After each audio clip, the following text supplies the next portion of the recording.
Hi, everybody. Now, this might be a bit of a different Fringey Mini in that this is an important Wednesday in culturally European, I think. Not quite the right way to say it. The culturally Christian community, as it is the day of. I don't even know how to say it, Chelsea. It's the winter Christmas. solstice. People say that Jesus was born this day. He clearly wasn't, but it's the winter solstice, and the Christians hijacked it. Yeah, I think that's a perfect way to say it. Okay, good. No, anyhow, because it's a more important Wednesday than all the other Wednesdays, yes, Wednesdays, I am sorry, but that's how it works. We have a longer mini, and in fact, it might not even be really classified as a mini for how long this will be, but that's okay. What we have here is a few articles about this particular day that's just a little bit of fun for us to all work through the holidays with. Now, Chelsea, I'm going to let you start this one, just so that we have a good alternating pattern here. Okay. My first mini, I guess we could call it, is... Why are there so many pop-ups on this goddamn website? From myrrh.co.uk. That took a little bit to get out properly. Ewan Gliado, December 22nd, 2023. You may see more UFOs and aliens around Christmas for very bizarre explanation. That's not proper English, but let's get into the article. Christmas may be the most wonderful time of the year for some, but for others, it is a time when alien life shows up, it is reported. December sightings of what say are... Those are the only two options. Wonderful time of year or aliens show up. Yes. Seem more common than they do at any other time of year, and there is good reason for this. With the English in this is atrocious. There's good reason for this, with fireworks and light spectacles flagged up more often than not, according to the UFO Reporting Center Technical Director Christian Stepien. Twice a year, the company sees a slight uptick in potential sightings, and the holiday season certainly heralds its fair share of alleged alien encounters. Speaking to the Daily Beast at the time, Ron James of the Mutual UFO Network said, "We do have a slight uptick twice a year in the summer and around the holidays. There are a few reasons why people might be paying more attention. They might be off work, they're doing family activities and things they don't normally do, so there's more possibilities for people to encounter things. Then, of course, there's always Santa Claus and the reindeer." Not even sure what that means. If there is an uptick, I can understand that because... Well, they're up there. Yeah, exactly. People just report them as a UFO. Because there's a lot of people out during Christmas time shopping and doing things. They might be looking up in the air, so I can understand if it's there. I can understand it if there is. Further research from ufology reported a significant increase on Christmas Day, with 75 reported cases over 2021 alone. Chris Rutkovsky of ufology said, "Most were simply lights in the sky, and yes, some were of a single red light flying overhead, followed by a string of others. Historic sightings around the holiday period have been reported as early as Christmas 1965. This Christmas tradition only goes back 60 years. Yeah. Okay. As early as 1965. Could you imagine if it was the year zero? This goes back as far as Jesus. On his birthday. Yep. And always remember, you don't have to get him both a Christmas present and a birthday present. Yeah, you just choose what one. Yeah, you tell him it's for both. And incense is really cheap, so that's probably the best birthday/Christmas present. Yeah, I mean, you could get him some myrrh too. I'm pretty sure that's pretty cheap. Exactly. That's what I'm going for. Wally Schreier Jr., who was aboard the Gemini 6 spacecraft orbiting Earth, claims to have seen an object heading from north to south, entering and re-entering the atmosphere. He wrote at the time, "We have an object, looks like satellite going from north to south, probably in polar orbit. Looks like he might be going to re-enter soon. It might just let me pick up that thing." Fellow aviation expert Thomas Stafford said, "I see a command module and 8 smaller modules in front. The pilot of the command module is wearing a red suit. Do you think this was maybe sarcasm or like light humor?" It could be sarcasm. It could be the, what's the satellite that's supposed to go north-south? I know what you're talking about. Yeah, I know. I can't remember the freaking name. So funny. I just watched a video. Black Knight. the other day. Black Knight. Black Knight. Yeah. But this is Christmas Day, and this guy's clearly alluding that it's Santa. So... Yeah. No, what he was seeing was just the Black Knight satellite. Don't worry, everybody. Yeah, exactly. Wally and Thomas' time on the spacecraft and alleged extraterrestrial sighting caused chaos in the control room. But the duo soon revealed their ruse as aviator Wally began playing Jingle Bells on his harmonica. Mr. Stafford said Wally came up with the idea. He could play the harmonica, and we practiced 2 or 3 times before we took off. But of course we didn't tell the guys on the ground. In the case of practical and actual sightings of UFOs during the festive season, Ron James added, my feeling is that there's an actual increase in phenomenon occurring. It's more that there's more people in a position to see and experience things that might already be there pretty much consistently. That's the end of the article, and not sure how I feel about that. The English was off. Yeah, it was off. They mixed in some humor with actually people are home more during the holidays, so they're more apt to actually see something. I agree, and not only are they home more weird. during the holidays, but they're awake more during night hours during the holidays too, which was what I was going to say, as like that probably explains it. But at the same time too, they said there's 2 upticks throughout the year, and one's in the summer, so that like completely throws everything off for me. Yeah. And then mixed in with the guys on the spacecraft just like having fun and saying they saw Santa, and it like they were just making a joke because one guy could play the harmonica, which is good enough reason to do that, I guess. If you have a friend that plays the harmonica, I mean, why not? Yeah. Okay. Well, Chelsea, what was missing from there, I really thought is actual stories of people seeing things during the holidays, other than a fake story. I thought it was going to be about the Christmas star, the star that's brighter around Christmas time. That's what I thought they were going to say people were seeing. What star is brighter around Christmas? I can't remember what one there's the brighter star. One that led Donkey to small one. Small one, yeah. The major. Right? So there's not actually like a star that is brighter at Christmas? Yeah, there is. No, there isn't. There's been things that have been nicknamed the Christmas star, but it's because like in one particular year they were brighter at the Christmas season.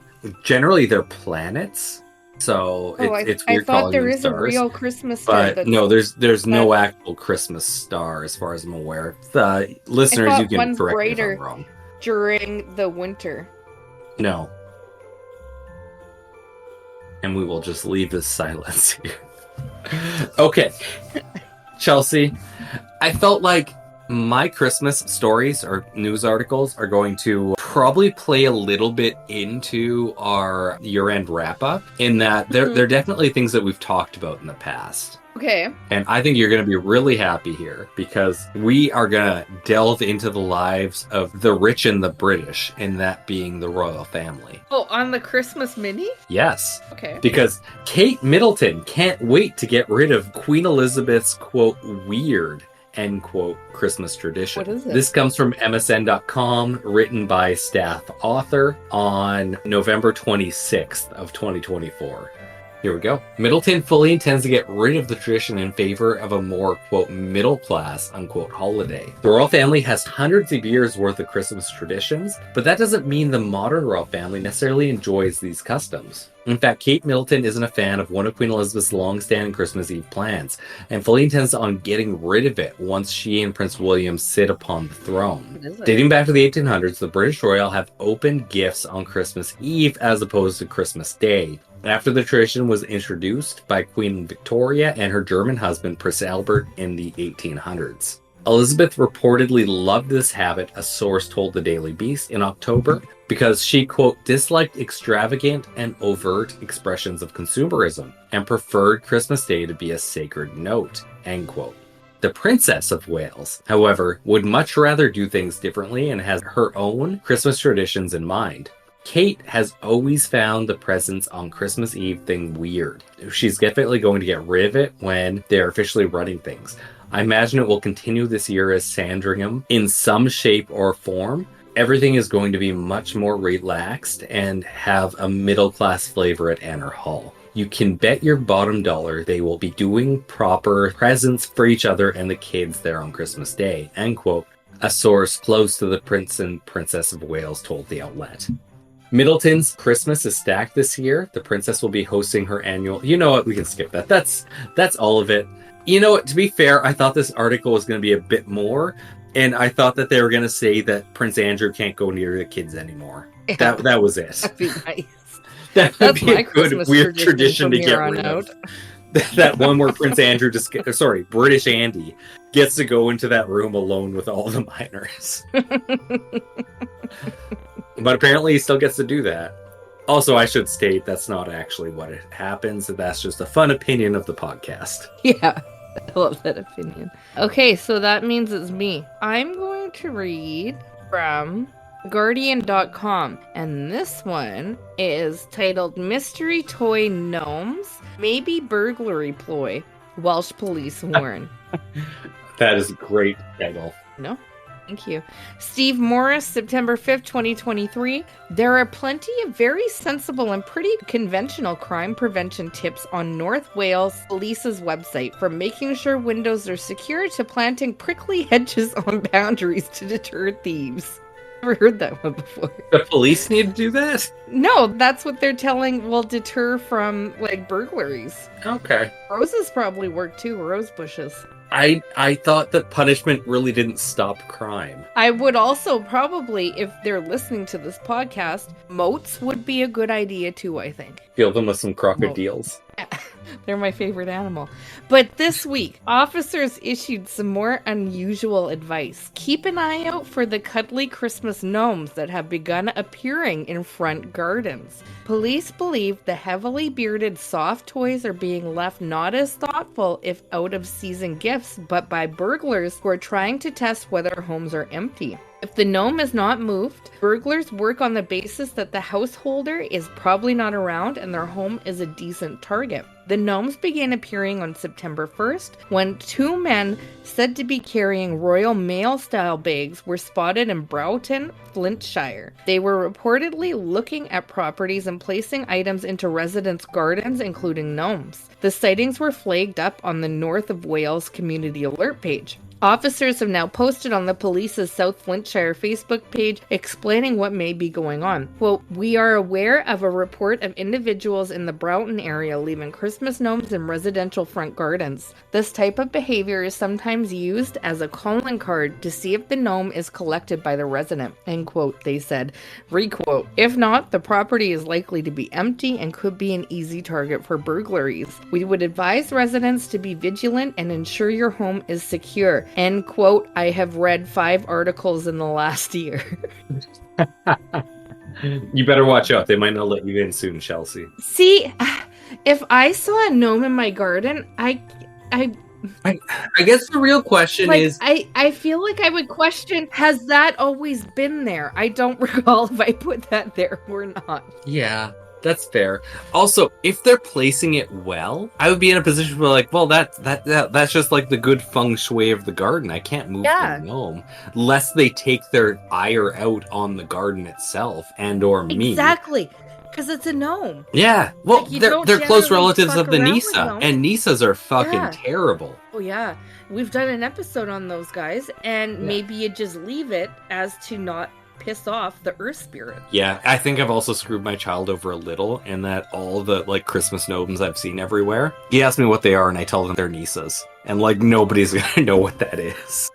Except yours. Yeah. That's good for him, though. You're doing it's good for him. He needs to know these things. Exactly. But yeah, like, I really hope that the thief, the operator of the gnome, isn't that well, like, oriented in, like, where a gnome should be placed in a garden or in a yard, so that, like, people are like, oh yeah, that's a nice gnome in my yard, and then they get robbed. Okay, so you would think these thieves aren't, like, placing it nicely and feng shui in your garden, so that you think that I was trying to put it in, you know, the term that as an action, feng shui in your garden. So that you're like, yeah, that looks really nice. Instead, they probably should just be, like, chucking it into your yard so that it's, like... Oh, yeah, like, falling over. In your yard. So that you have to go pick it up and be like, exactly what is this doing here? Should I put it back in my garden? Or what's going on here? That's what they mean. That's actually a fair point. I'm just picturing them placing it nicely in a garden. Yeah, no, now that I think about it, they probably don't even lay them like standing in the yard. Because then somebody like feels like they at least had to stand it up should they feel that the gnome feels wronged. Yeah. I don't know. Do normal people feel that gnomes get wronged? Because I do. I feel like they feel wronged. Yeah. They want to be next to a rock, mostly, I think. But I think I was picturing it the same way you were, where someone was like placing it nicely in the garden so that it looked as if it was a part of the garden.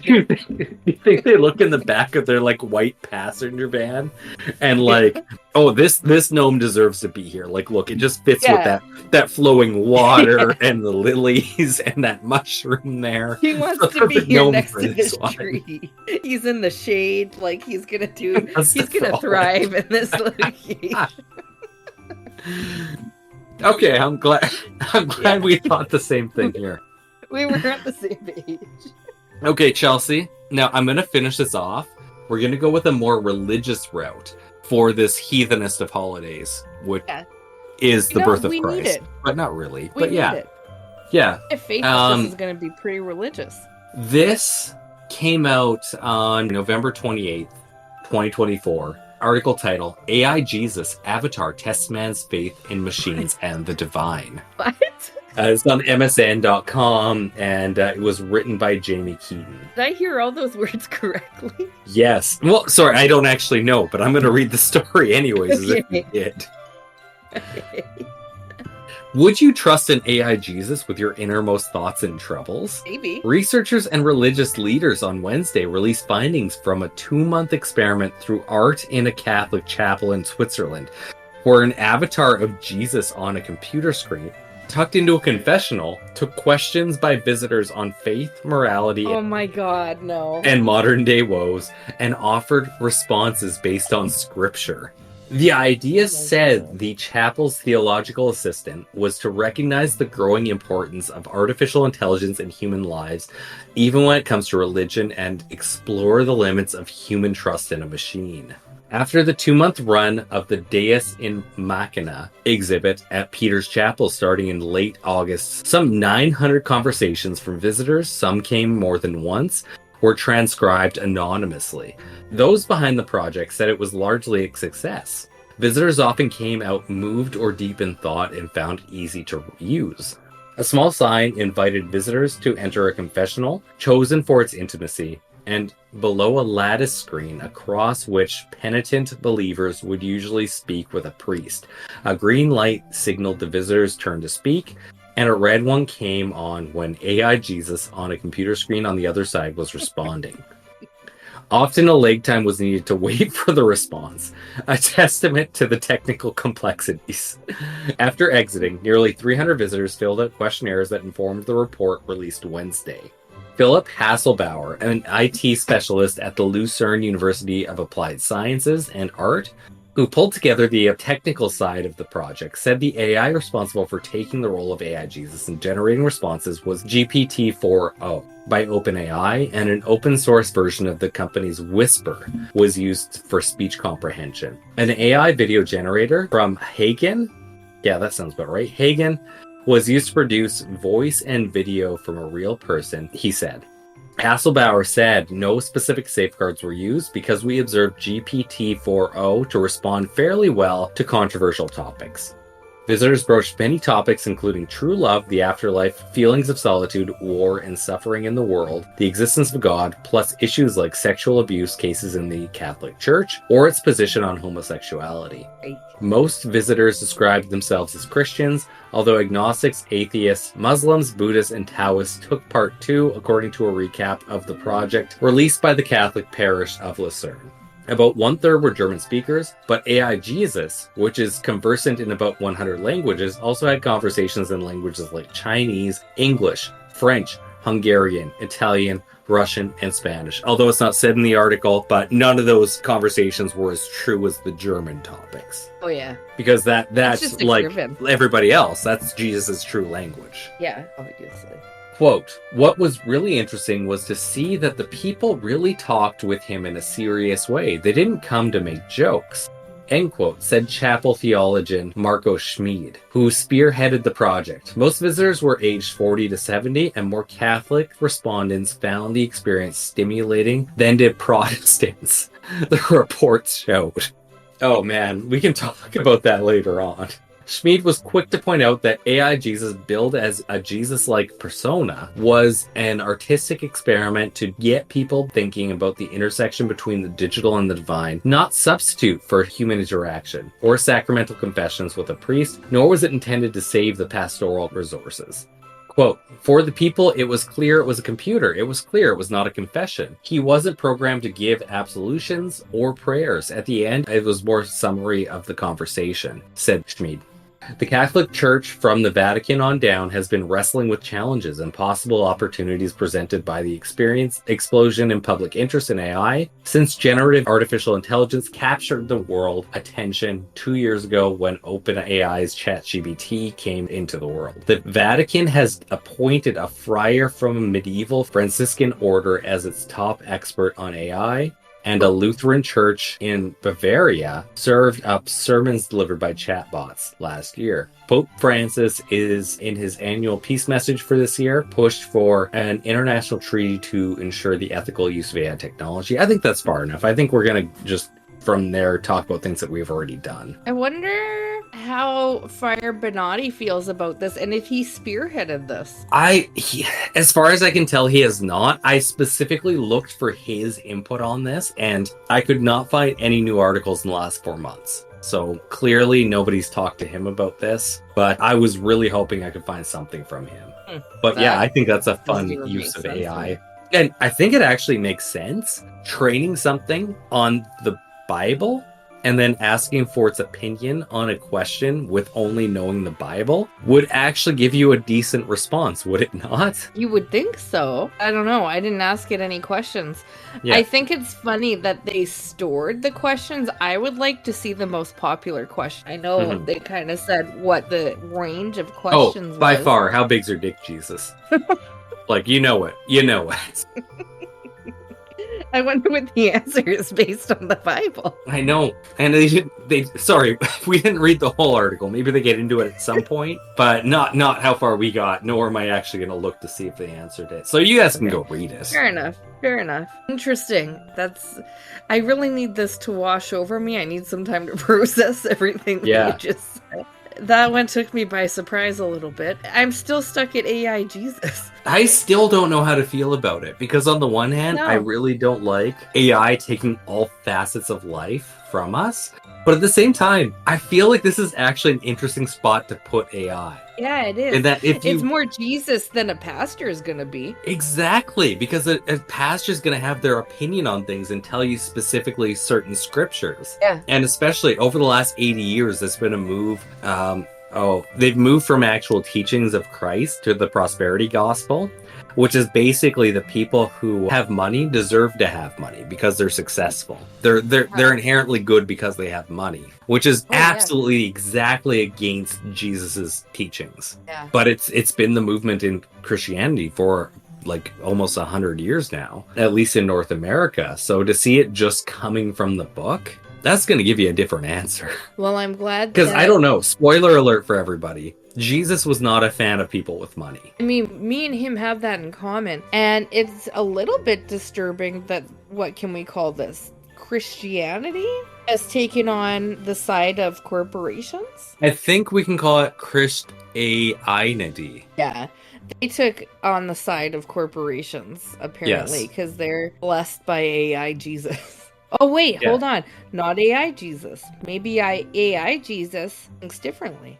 But in any event, I am really waiting for Friar Benatti to actually give us something on this. He has to. I just did a search, and there's literally, if I go to news, there's 3 articles. There's 3 articles. That's one it. of them's the one I just read to you, and it doesn't actually, say anything that Friar Benatti said. It just mentions him. Very sad about this. You would think he would be the ultimate speaker of Jesus AI. Representative, at least. You would think, yeah. But no. Very sad. I don't know what's going on. I don't know what to tell you on that. At the Vatican.